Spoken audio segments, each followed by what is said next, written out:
As you look at the vibrancy of this campus, isn't this an amazing oasis and miracle? I think we ought to just give a round of applause for what's happening here.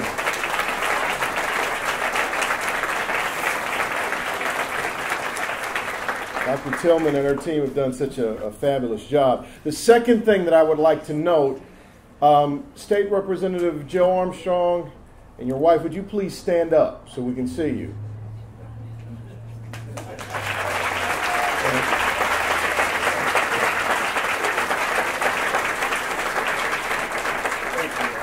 Tanya was looking at me like, what are you, that's not on the program.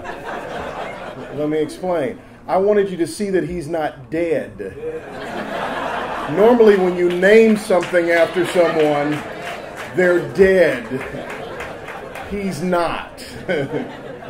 On behalf of the college, I'd like to thank all of you for being here to celebrate the recognition of Joe Armstrong. There's so many people here, it'd be difficult to introduce everyone, but there are a few special folks I'd like to mention. First, join me in acknowledging the former president of Pellissippi State, Dr. Allen Edwards, who is now President Emeritus.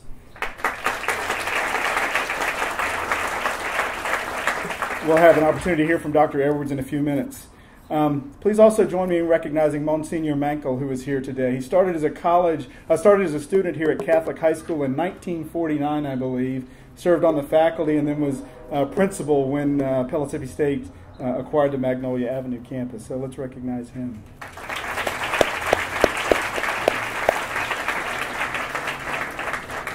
This event would not happen today if not for tremendous support from our current and former local, state, national elected officials, and also the members of our Pellissippi State Foundation Board of Trustees. So if those folks would please stand or raise a hand if they're standing in the back, we'd like to recognize you as well.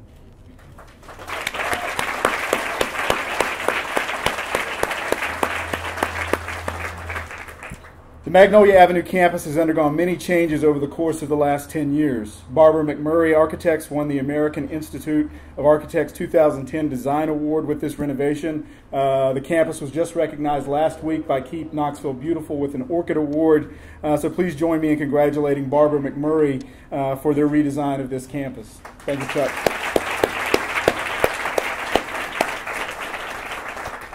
Representative Armstrong will get a formal introduction a little later in the program, but I'd like him to know how much I appreciate his support of this campus and this college. We've had an opportunity to have a couple of conversations over the course of the last month.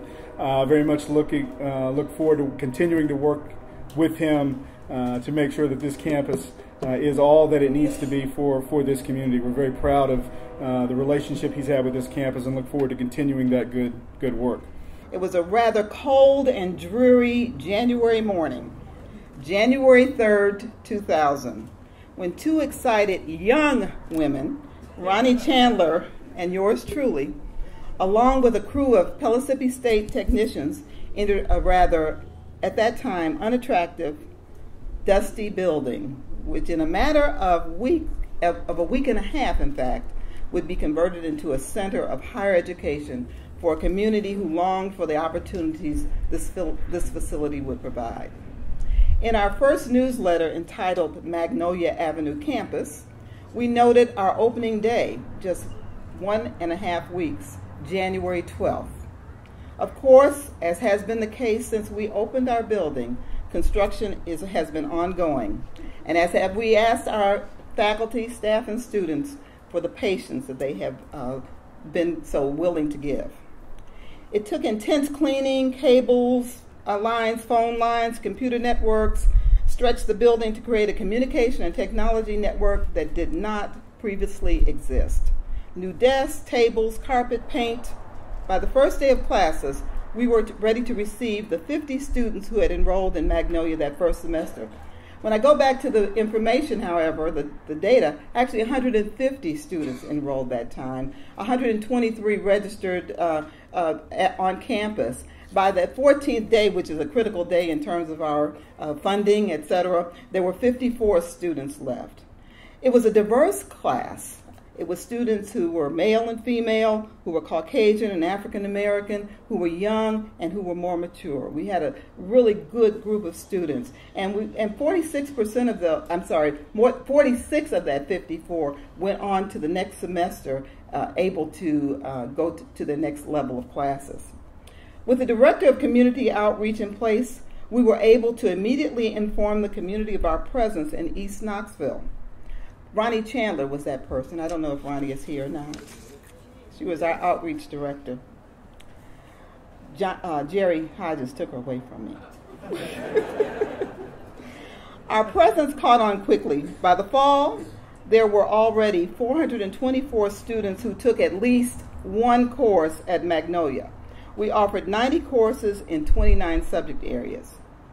As with all of our campuses, Magnolia began with the support services necessary for student success. Gary Loftus, I don't know if Gary's in the building, Gary Loftus, our full-time counselor. We had an ERC assistant, and then later Naomi Williams, our current ERC coordinator, came. Is Naomi here? She was serving you today, actually. We do all kinds of things at Magnolia to make it happen. We had a full-time secretary at that time. Our library and our Learning Center for Tutoring were open from the very beginning. It was the aim of the college to provide the resources needed for student success. Since its opening, there has always been a constant flurry of activity at Magnolia. The Heart of Knoxville Career and Resource Center was established. Cynthia Manning is here. She was our director. Before it closed, it served thousands of community residents. We had outreach programs where we brought senior students from our local high schools in to get a taste of what college is like. We had a program called Destination Education, a program to inspire dropouts, introducing them to successful community role models. Ruth Ben came over to campus and talked to our students for that program. There have also been community forums, groups, focus groups, and meetings. We brought principals in to talk to us about what should this campus be. From the very beginning, there have been activities on campus creating a collegial atmosphere. Concerts, lectures, transfer college fairs, open houses, plays, musicals, book signings, political debates and forums, health fairs, health screenings, and so much more. As a means of community outreach, numerous community groups have used our building for meetings and activities. That community room that you were in has had all kinds of activities in it. We have meetings, you dine there, we have concerts. It's just been a wonderful place for our community to be involved. We've partnered with local organizations such as the Knoxville Area Urban League, Community School of the Arts, the Red Cross, or KCDC to bring information and resources to the community. The campus continues to grow and to change to provide this avenue for higher education. Countless students enter our door daily, many who would never have found the courage to do so if this building were not in their neighborhood. I think of a student, Lorraine Murray, and you'll hear a little bit more about Lorraine. She was one of our very first students. She was a first-generation student, single mom, her husband had been deceased, who came to Magnolia a bit afraid. She left as a college leader, one of our student ambassadors. She attained a bachelor's degree from the University of Tennessee. I remember Jaquetta Kennedy coming to college for the very first time after many years in the workforce. She went into her first college class, came back to the office immediately, and said, "I cannot do this." And I asked why. "Those young people, I can't compete with them." We talked, she went back. She has completed her Associate of Science in Teaching degree and is working toward her bachelor's degree in education. There are countless stories of the successes that have been attained because the Magnolia campus here exists. Now, 10 years later, Magnolia has more than 740 students in 170 courses in 61 subject areas. We have hundreds of computers, a learning center and a learning commons, 2 state-of-the-art science labs, one just built, and I hope you'll take a look at these places, devoted to anatomy and physiology for our pre-nursing majors, of whom we have many. Our Pellissippi State Nursing Program is housed in our building, and as is our Associate of Science in Teaching. To date, more than $7.9 million has been spent in renovations and upgrades on this building. Oftentimes I'm asked, we're going to get a new campus, what's going to happen to Magnolia? We don't invest $7.9 million in a building and get ready to leave it. It's here to stay.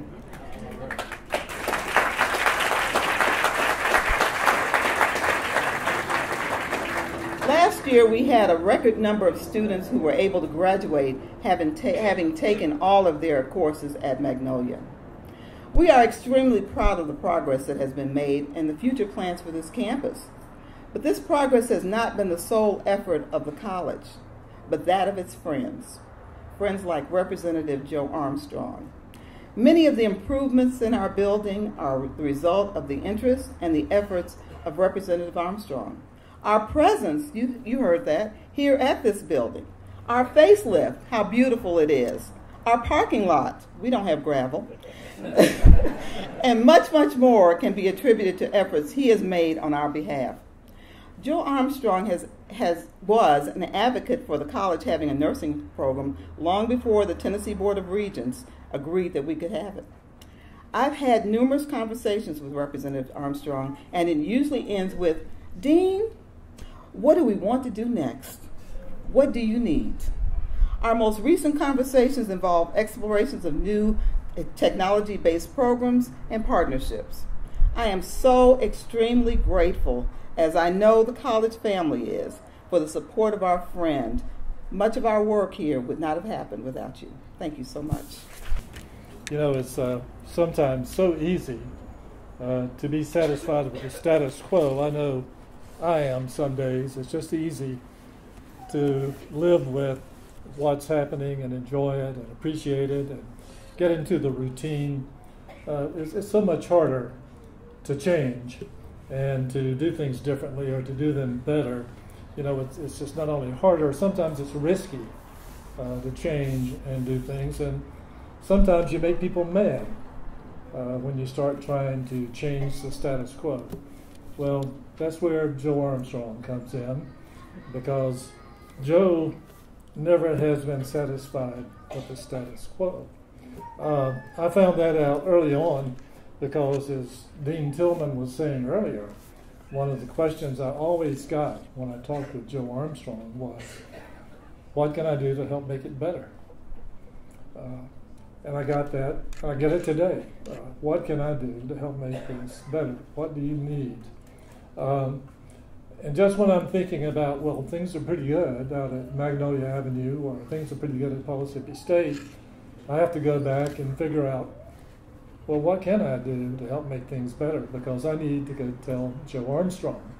And that's been sort of the way the relationship has developed over the years. And sometimes there are quick little meetings with Dean Tillman saying, Roslyn, what do we need to do to make things better? And it didn't take us long to come up with things. There are always things. But we had to think about it. But that's been such an important role that Joe has played in our lives on this campus and at this college. Joe has served on wonderful committees. He's been honored throughout his career. Those lists are easy to find, and I'm not going to go through them here today. But he is certainly one of the most honored representatives we have in our state legislature, and he is called on all the time for leadership, not only locally and statewide, but across the nation. And so it is really a genuine pleasure to have him involved with our college in such a personal way. He has really been a driving force in helping the college as a whole become really what I think is a great college today. He's had great expectations for us from the start. And so I really think putting his name on this building not only is an honor to him, it's a reminder to all of us to ask that question, what can we do to make it better? So, Joe, I think that's really the true mark you're leaving on this building and this campus. It was a struggle at times to transform this facility from an aging high school to a really modern facility with some of the finest labs that you will see on any of our campuses today to put in a nursing program. But we always had not only big ideas, but we had great support along the way. We had great support from the Board of Regents. We had good support from our community to help us find resources, private and public, to put this building and this facility into place. A very generous community, I might add. We've had so many people step forward over the years to make it possible to add a lab here or to put a piece of equipment in that was desperately needed for a nursing program. But maybe the biggest leap of all, I was minding my own business one day, satisfied with the status quo, and I got a call from Representative Joe Armstrong that said, Dr. Edwards, you know, those things we've been talking about, well, I've got about $1.1 million to help you do them. And that helped us transform, really, into what we have become today. We're one of the most modern facilities on Magnolia Avenue. We believe that we can really be a part of a great transformation of this street, of this part of the community. We believe and know that we become not only a higher education institution, but we become a symbol in so many ways for what's possible. And all of that, so much of that, started with Joe Armstrong asking those questions. What can I do to make it better? So thank you, Joe Armstrong. Today is a big day for us, a big day for the college. I hope it's a big day for you as well. But first, let me say to the staff, the faculty, family and friends, ladies and gentlemen, brothers and sisters, good afternoon. And I want to thank you for being here today, to take time out of your day to be here. And you, like me, are where you are because you stood on the shoulders of a number of people. And I see a lot of my mentors that are here today, and really too many to really call by name, but I would be remiss if I do not recognize the patriots of my family. And I start out with my Uncle Carl and Aunt Sonia. And my Uncle Carl at the tender age of be 91 in March. March 24th, if you want to get him. And of course, I've introduced my wife, Tanya. And also, I have several of my siblings here. And it's a long line of siblings, so hold your applause. I've got my brother Ralph from Las Vegas here, my brother David, my brother Paul, my brother Philip, and my brother Dwight, and my only sister, Merlin, that are here. And I'd like to recognize them.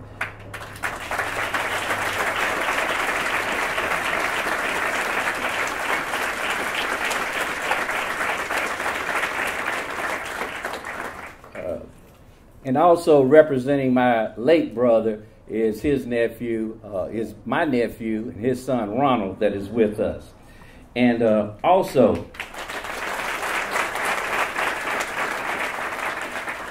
y'all hold up, there's a few people I want to thank too.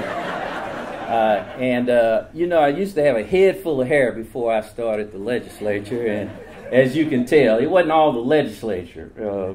Part of it was my three daughters, Keandra, Stephanie, and Aaliyah, and they're here with us. So I'd like to recognize them. All right. And then there's my church family. You've heard from my minister who, when he prayed, the sun came out. And all the people from First AME Zion Church. I want to recognize them, my church family. And my office staff, Davisha Moore and her parents are also here, David and Louise Moore. One other person, Skip Wilkerson, who happens to next Saturday will be inducted in the Tennessee Aviation Hall of Fame. He's my brother-in-law's brother, and I wanted to recognize him also. And Mama, where's Mama Kelly? Mama Kelly will be 104 in February. Mama Kelly. And she, along with Miss Ben, were arguing who was going to drive here today.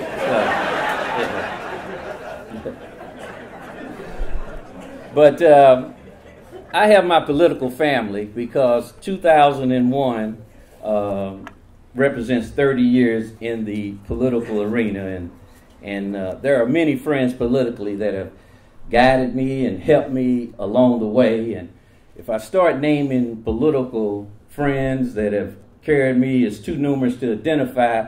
But my campaign manager, I want to recognize him, Rob Chandler, and my treasurer, also Ronnie Underwood, that are here. I'm not going to mention Tank, who was my first campaign manager. I'm not claiming being responsibility for his career, but also Andrew Dix and Jimmy Who, and I can just look around the room and just name so many people that has helped me. But I am deeply honored and humbled for this recognition, and you know, when I go back and I think about my years in the legislature, during my very first term in the legislature, House Speaker Pro Temp Lois DeBerry came to me and said, Joe, you know, what you need to do is try to help somebody. Try to make a difference in somebody's life. And so with that, she said, you know, if you're not a star, she said, be the moon. She said, if you can't be a moon, then be a cloud. So here at Pellissippi, I decided I couldn't be the president. Then I said I'd be the dean. Then I found out I couldn't be the dean, so I said, well, I'll try to be a student. Then I couldn't be a student, so I said, I'm just going to be a cheerleader. And certainly that has been my lot in life here at Pellissippi. And I've tried to be the best cheerleader for Pellissippi that I can be. And today proves that when you're a part of a winning team, even the cheerleaders get recognized. So, yeah.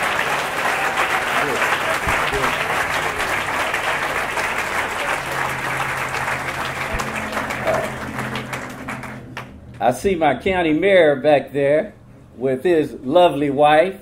He's just like me. He married way over his head.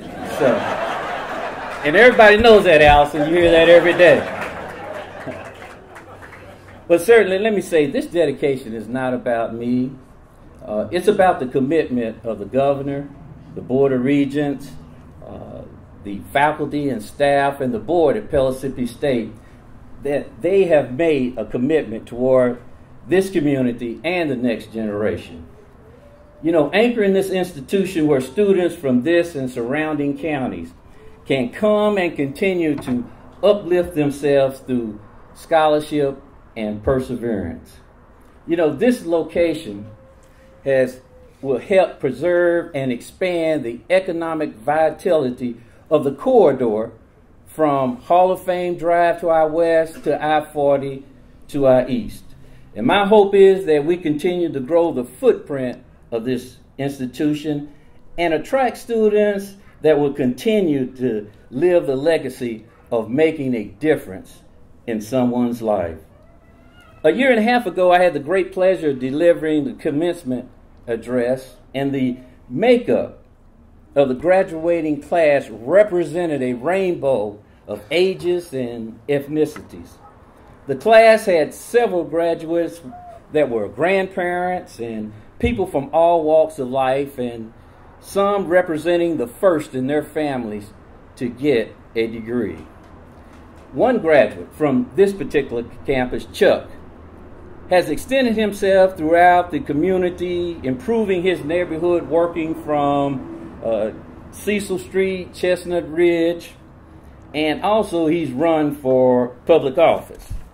Now, well, and I want to make it clear that I'm not encouraging Chuck to run for the House of Representatives, but he is certainly making a difference in the lives of people in his community and others. And this is just another example of some of our graduates that have done well. And Chuck, I want him to keep and continue keeping up the good work.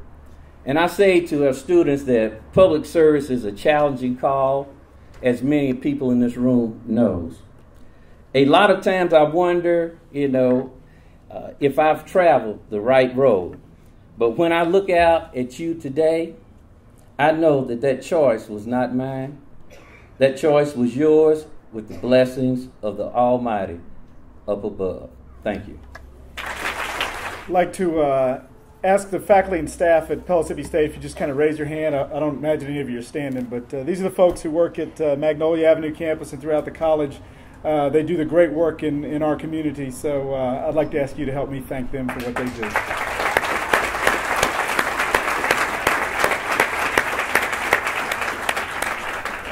Rosalind's got a couple of shout-outs, but she's not the only one.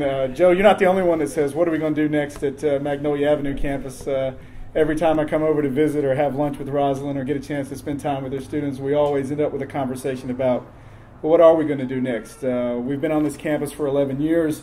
We've done great things in 11 years with Representative Armstrong's help.